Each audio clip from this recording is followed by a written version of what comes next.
A'udzubillahi minasyaitonirrajim. Bismillahirrahmanirrahim. Assalamualaikum warahmatullahi wabarakatuh. Assalamualaikum semuanya saudaraku dimanapun berada, muslimin dan muslimat. Berjumpa kembali dengan saya Mat Peji Channel. Oke lur, kita berdoa dulu seperti biasa. Semoga kita selalu dalam perlindungan Allah Subhanahu wa taala dari segala macam bencana, dari malapetaka, dan juga diberikan rezeki yang halal dan barokah dunia akhirat. Amin amin ya robbal alamin. Oke lur, santai-santai dulu sambil melihat pemandangan di depan. Pemandangan di kota Surabaya, jalan veteran lur, dimana tempat disinilah tempatnya Jenderal Malibu itu tewas di pantai, di bom kalau tidak salah oleh arek-arek Surabaya di perang di Surabaya 1445 10 November lur. Di sinilah tadi itu yang saya lewati. Ya, dari sini pertempuran hebat tuh 10 November itu. Pertempuran hebat 10 November di mana bukan hanya arek Surabaya, cuma banyak yang anak-anak bangsa yang berada di Surabaya ini, di luar pulau ada juga banyak di sini lur. Oke lur, santai kembali ke topik semula, ke topik Satrio Piningit yang dimana sekarang masih disembunyikan oleh Allah. Tapi sebetulnya beliau itu tidak tersembunyi. Beliau itu ada di sekitar kita lur, ada di lingkungan kita, mungkin lingkungan atau di sekitar saudaraku berada entah di mana, ya kan, dari Jakarta, Jawa Barat, Jawa Tengah, Timur, Kalimantan, Sumatera, Sulawesi kah, atau Aceh kah, atau Papua kah, atau Makassar kah, kota-kota besar, Pontianak kah, ya kan. Tapi kita saja yang tidak tahu lur. Beliau ini membaur dengan kita, bersama kita, sebetulnya itu bersama kita, ya kan, bersama kita sebetulnya. Tapi tepatnya di mana sosok beliau ini berada, ya kan, nggak ada yang tahu. Bahkan kita pun terkadang ini lur, ini pernah saya alami, bukan saya alami, saya ingin mimpi memohon kepada Allah untuk jangan, kalau mencari sih nggak mungkin mencari sendiri, barangkali mimpi ya, pernah saya memohon mimpi tapi nggak bisa, nggak ada ya. Seperti itu tempatnya beliau itu berada, itu tidak ada tidak ada yang tahu, nggak tahu lah istilahnya. Itu sayang, susah sekali ya kita untuk mencari, atau kalau melacak kita nggak bisa, apalagi mencari, ya kan, petunjuk sekalipun, ya kan, petunjuk dari alam atau petunjuk apa, itu nggak ada. Petunjuk alam beliau berada di mana itu nggak ada, ya kan. Bukan hanya Allah saja yang merahasiakan, tapi tentu saja alam diperintah oleh Allah untuk merahasiakan beliau juga, ya kan. Alam pun juga ikut lur merahasiakan tentang beliau ini berada di mana, ya kan.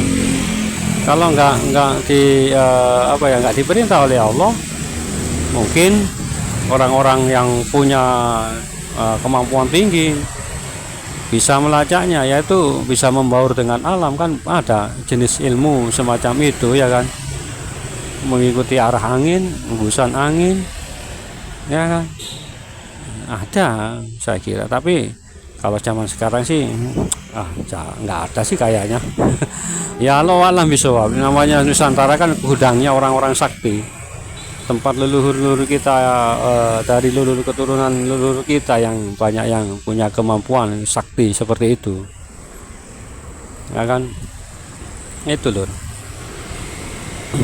Maka dari itu apa sebaiknya yang harus kita lakukan? Nggak ada sih, nggak ada apapun, nggak bisa apapun untuk menemukan beliau. Kita hanya bisa menunggu dan menunggu, ya kan, menunggu dan menunggu kalau beliau itu munculnya beliau itu di mana, ya toh. Itulah sebenarnya loh. Sebetulnya ya itu tadi, beliau itu bersama kita, di sekitar kita, entah di sekitar saya, di sekitar atau saudaraku semuanya, bisa juga seperti itu, berada di situ, di sekitar kita. Oh, nggak disembunyikan kok, nggak beliau itu nggak menyembunyikan diri, enggak kan? Ada, tapi yang disembunyikan oleh Allah adalah jati diri yang asli beliau, seperti itu. Kalau orangnya sih enggak loh, enggak dirahasiakan sama Allah, membaur dengan kita, bahkan apa ya, seperti orang biasa lah, nggak punya kemampuan apapun, atau nggak punya ilmu apapun, kesaktian atau apa, nggak ada itu loh.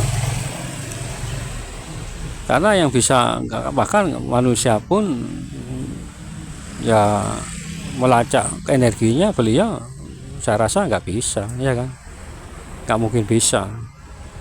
Walaupun beliau punya energi yang apa ya, yang nggak bisa ditembus, ya kan.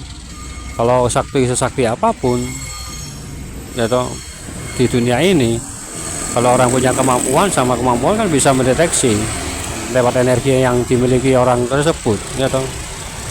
Nah, kalau beliau nggak ada yang bisa merasakan aliran energi yang di sekitar. Kan gini loh, kalau orang punya kemampuan, ini menurut cerita loh ya teman saya, kalau orang punya ilmu supranatural, ya toh, kalau bertemu dengan itu ada semacam energi gitu loh. Energi ya hanya mereka yang tahu energi yang semacam apa. Ya nggak tahu energi seperti apa, nggak ada yang tahu. Nggak disembunyikan kok oleh Allah, raganya beliau itu ada. Allah itu nggak menyembunyikan raganya, tapi menyembunyikan isi jati diri yang aslinya beliau, itu yang disembunyikan oleh Allah, ya kan. Bisa dimengerti, dipahami, Roger. Nah seperti itu loh. Nah kan, tapi ya itu tadi disembunyikan oleh Allah, bukan hanya disamarkan, nggak bisa. Ya memang disembunyikan, dirahasiakan. Jangan kita raga beliau itu. Lawang iblis dajjal, ya kan. Iblis kurang sakti bagaimana? Ya kan, dajjal kan sakti, Quran aja tahu, hafal kok. Tahu isi Al-Quran itu, tahu, bukan hafal, tahu gitu loh. Nggak mungkin hafal, nggak bisa hafal itu. Iblis itu tahu, nggak bisa membaca sebetulnya iblis. Kalau baca ya terbakar lur. Iya kan, terbakar. Nah seperti itu lur, hanya tahu saja. Itu menurut saya. Iblis itu kata orang tahu, orang baca ya nggak gitu. Baca aja, mendengar alunan ayat suci Al-Quran, panas kok, apalagi membacanya, ya kan. Hanya tahu itu, kalau itu bacaan Al-Quran segera menjauh. Nah, seperti itu loh. Kilir santai-santai dulu sambil melihat pemandangan di depan. Ya seperti itu, saya rasa seperti itu loh. Beliau ada di sekitar kita, tapi ya itu tadi, dirahasiakan oleh Allah Subhanahu wa Ta'ala, dan tidak bisa seorang pun untuk menemukan beliau, padahal beliau ada di sekitar kita, tapi nggak bisa menemukan, ya kan, betul nggak? Kalaupun apa ya, nggak mungkin lah. Iblis itu tadi, iblis saja nggak tahu mendeteksi raga beliau, mencari raganya. Kalau iblis tahu pun pasti akan menyuruh para dukun-dukun paranormal untuk menyihir atau bagaimana supaya meninggalkan, seperti itu. Kan musuhnya, ya toh, musuhnya iblis ya, Satropini Imam Mahdi itu nanti, ya kan. Lu nggak tahu, Dajjal juga nggak tahu. Dajjal kan juga punya suruhan ya, para dukun paranormal itu, yang dukun-dukun tersesat, ya toh, yang mengikuti, yang keluar dari syariat Islam wis. Ya, seperti itu lur, ya kan. Tapi ada juga dukun yang sholat, melaksanakan ibadah dan yang lain-lainnya. Tapi ada yang dukun yang keluar jalur, ya kan, keluar dari syarat Islam, bahkan nggak punya agama, kan seperti itu, nggak punya agama, apalagi agama Islam.